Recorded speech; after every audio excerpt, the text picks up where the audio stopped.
Mornings in this house have always been quiet, but today the silence felt heavier, as if the walls themselves were holding their breath. I sat at the breakfast table, the steam from my coffee curling into the air, sunlight creeping across the faded tablecloth. The clock ticked steadily, a gentle reminder of routine and the comfort of the familiar. I reached for the newspaper, expecting nothing more than the usual headlines and crossword puzzles.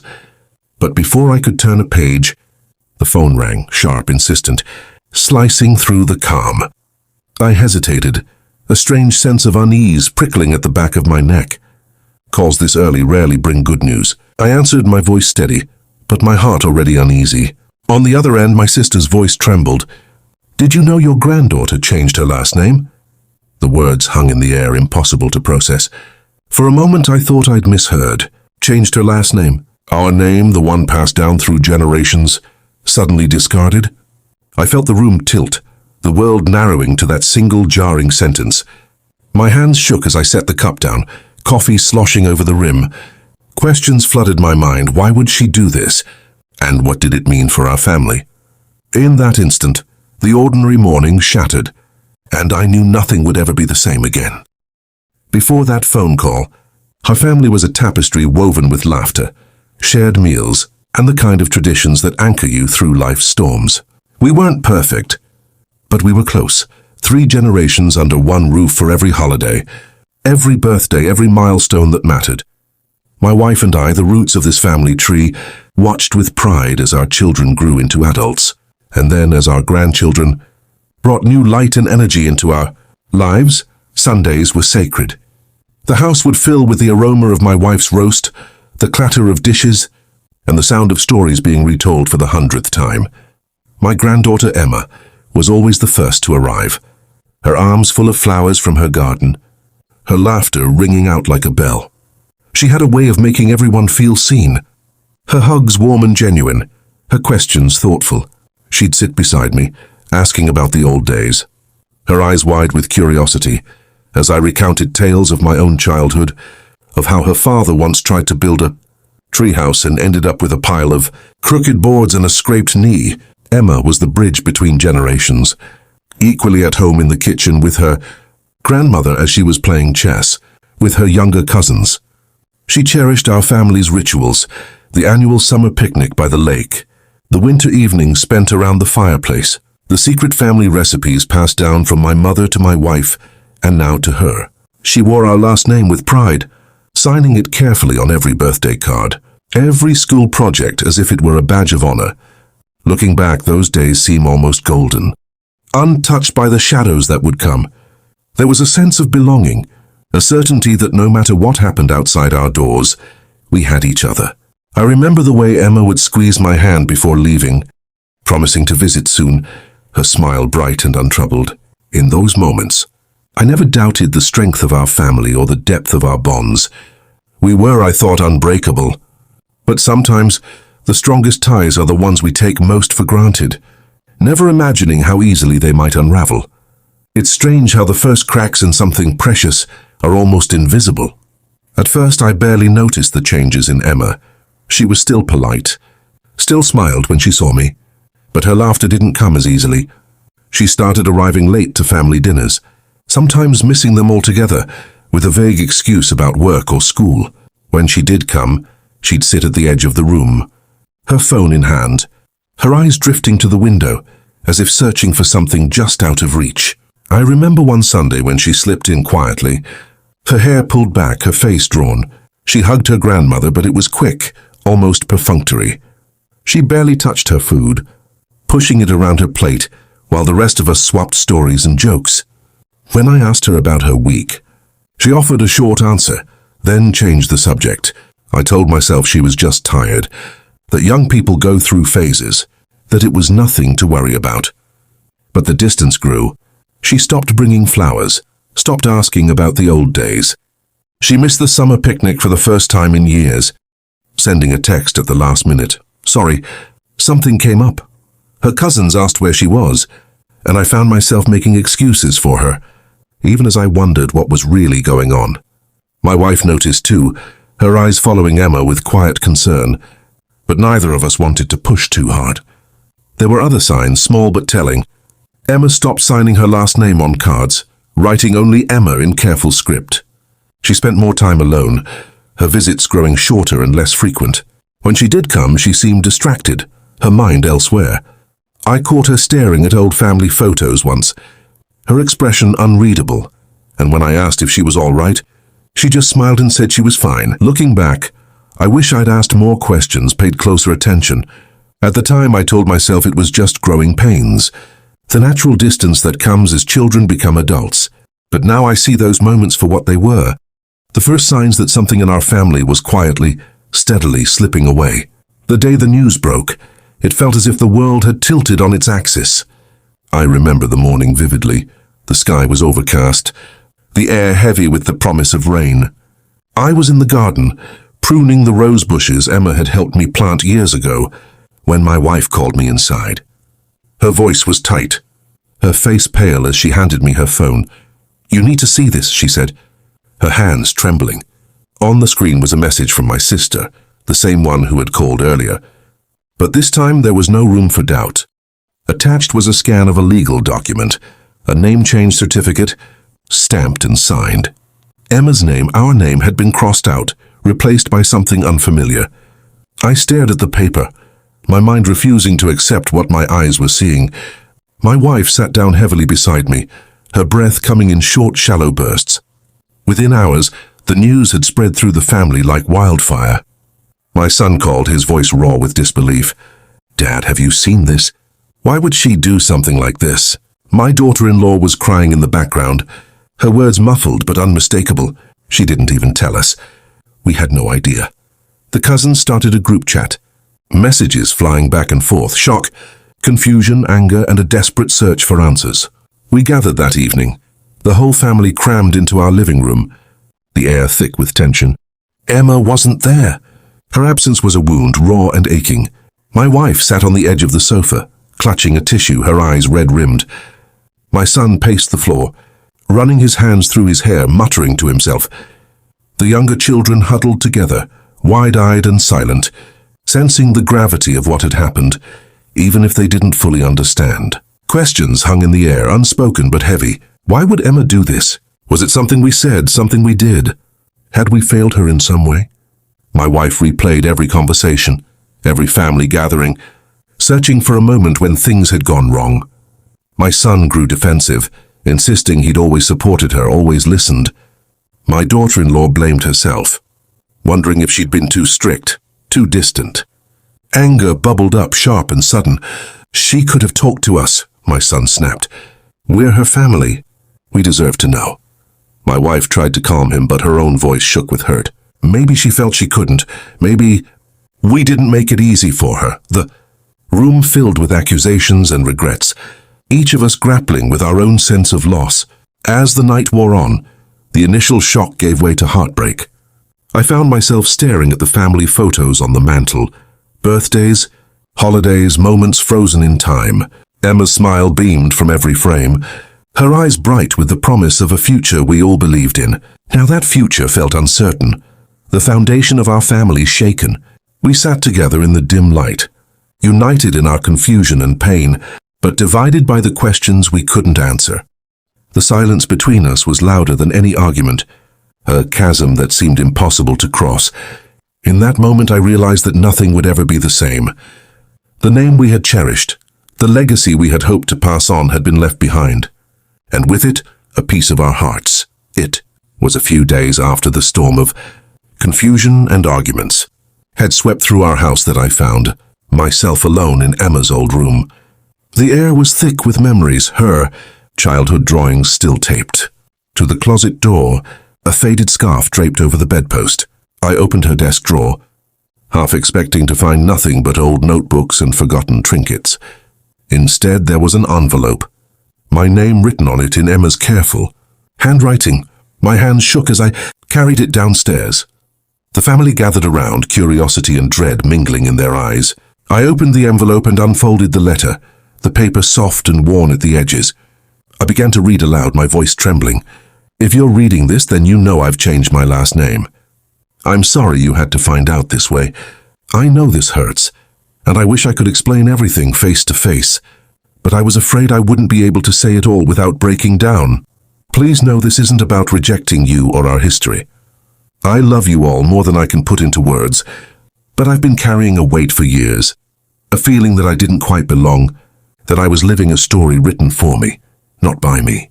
I needed to find out who I am, apart from the expectations and the traditions, apart from the name that sometimes felt like a shadow instead of a shelter. The room was silent, every word sinking in. Emma's letter continued, her honesty raw and unfiltered. She spoke of moments when she felt invisible, of dreams she'd set aside to keep the peace, of questions she'd never dared to ask. She wrote about love, but also about pain, the kind that lingers quietly, unnoticed, until it becomes too heavy to bear. By the time I finished, there were tears in every eye. The letter was more than an explanation. It was a mirror, forcing each of us to see not just Emma's struggle, but our own roles in it. In that moment, the ground beneath our family shifted again, the truth echoing through 3 generations, impossible to ignore. As the last words of Emma's letter faded into the hush of our living room, a heavy silence settled over us. It was the kind of silence that comes not from peace, but from the weight of things finally spoken aloud. Emma's honesty had cracked something open, and suddenly the air was thick with memories and regrets that had long been buried beneath the surface of our family's smiles. My wife was the first to speak, her voice barely above a whisper. I never realized she felt so alone. She looked at me, her eyes searching for answers I didn't have. I thought back to my own childhood, to the way my father's expectations had shaped me, how I'd carried those same standards into my own parenting, believing I was doing what was best. I remembered the times I'd told Emma to be strong, to make the family proud, never realizing that my words might have felt like a cage instead of encouragement. My son sat with his head in his hands, silent tears slipping down his cheeks. I always thought I was protecting her, he said. I wanted her to have every opportunity I never had. Maybe I pushed too hard. Maybe I never really listened. His wife reached for his hand, her own face etched with guilt. I thought I was helping by keeping her on track, making sure she didn't make the same mistakes I did. But maybe I was just making her feel small. Across the room, my youngest granddaughter spoke up, her voice trembling. I used to look up to Emma. She always seemed so sure of herself.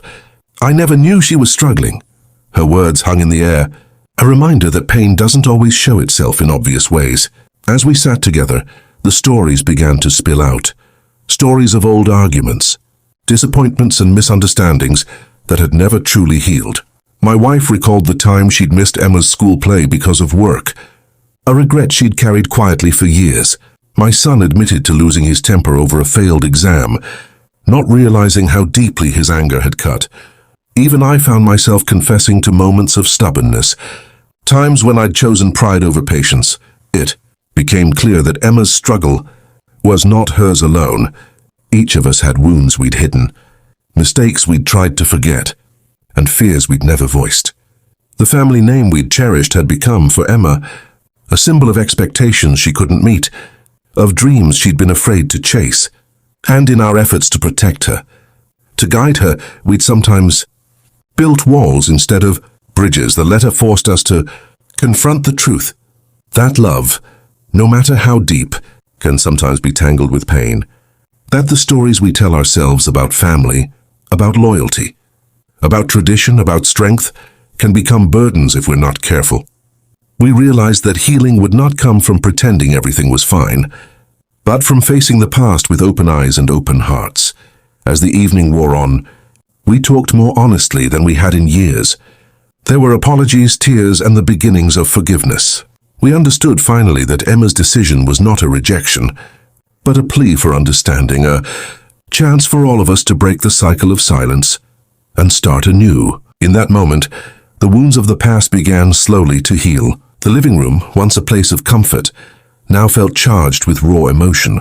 We sat in a loose circle, the letter still on the coffee table, its words echoing in our minds. My son was the first to break the silence, his voice thick with frustration and sorrow. Why didn't she just talk to us? Why did it have to come to this? His words hung in the air, a mixture of anger and heartbreak. My wife wiped her eyes, her hands trembling. Maybe she thought we wouldn't listen. Maybe we were too busy telling her what she should be, instead of asking who she wanted to become. Her voice cracked, and I could see the pain of regret etched deep in her face.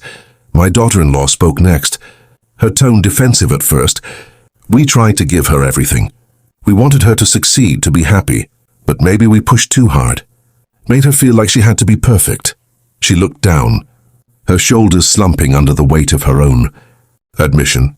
The younger cousins, usually so lively, sat quietly, absorbing the tension.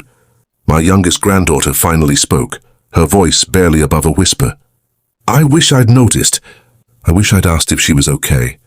Her words were simple, but they cut through the room. A reminder of how easy it is to overlook someone's pain.